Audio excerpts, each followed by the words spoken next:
propeller type blades and enabling them to turn to face the wind. And the windmills essentially enabled the Dutch to pump water from their lowlands to become one of the world's most industrialized countries by the 17th century. In the United States, colonists used windmills to grind wheat and corn, pump water, cut wood, and sawmills. And in the early 1900s is when we started using windmills to generate electricity, which is essentially what we are doing out here. And it was started in rural areas, areas that did not have electric service. But when power lines began to transport electricity, that came about in the 1930s, then the electric windmills were used less and less. And it wasn't until the early 1970s, during the oil shortages, that we started looking back towards wind as an alternative energy source, of course. So that really is what paved the way for the reestablishment of the electric wind turbine that you are seeing on both sides of the coach now. These ones you're seeing right off to the left, these are sort of the new era ones, as you can see, very sleek, much larger. As we travel through here, you'll see some of the older ones, and it'll be pretty obvious to you. Here's some coming up on the hill with the red tips on the propeller blades off to your left.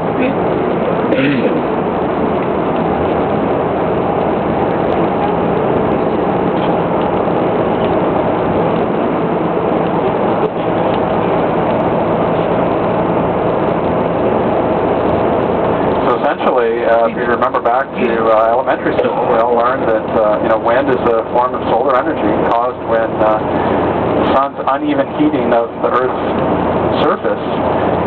You've got Earth made up of land, desert, water, forest areas, and different types of surface absorb the sun's radiation differently.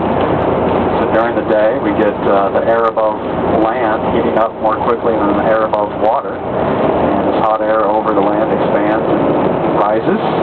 Heavier, cooler ocean air rushes in to take its place. So here we are at the peak of the Tehachapi Mountains, and we get that warm air from the Mojave Desert off to our right, meeting up with some air, and I see some poppies out here to your left and to your right. Got a little smattering of those California poppies.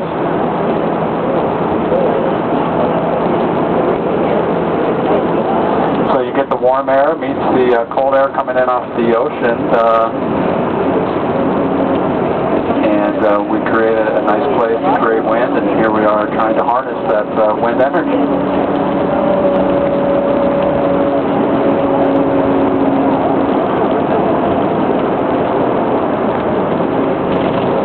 So like those old-fashioned windmills, even the modern wind turbines use those blades to collect the wind kinetic energy, and the airfoils depend on what they call aerodynamic lift. So that's the opposite of drag, to move them. So the wind pushes against the blades, causes the blades to turn, and then the blades inside or behind the blades, in the encased part, you would have a drive shaft that in turn is connected to an electric generator. So the blades turn, which turns the drive shaft. The drive shaft essentially is converting that electric energy into electricity at the point of the generator. And so you'll see a lot of these electric lines coming out of here. We're able to take that energy, and this is all being used by Kern County. So they'll take some of this and send it down to Rosamond. They'll send it over to Bakersfield.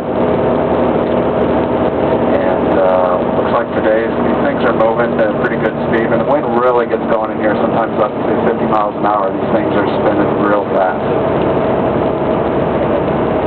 But these more modern windmills have the ability of adjusting the propellers to capture that wind based on the direction that it is flowing. So very high-tech stuff. And as you know, in California we have several of these wind farms, one going out towards Palm Springs. We have one up at the Altamont Pass up in Northern California, one of the larger wind farms.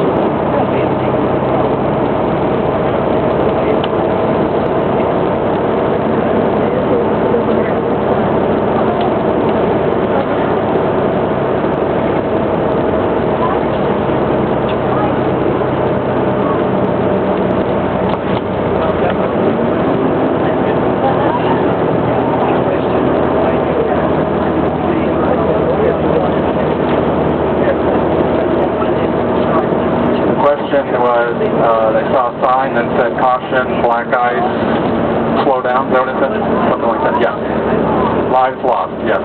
So black ice is just ice that is on the black asphalt.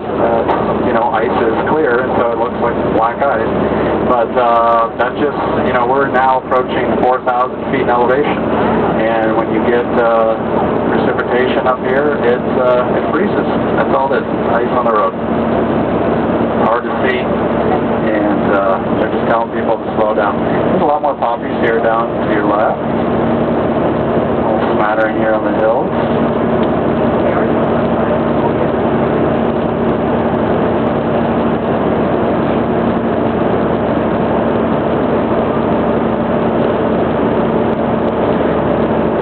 Last time they took a survey in the United States, at least in 2002, it was determined that we're getting about 1% of our electricity supply from wind power. And they suspect that by 2020, another 10 years, that number will be up to 5%.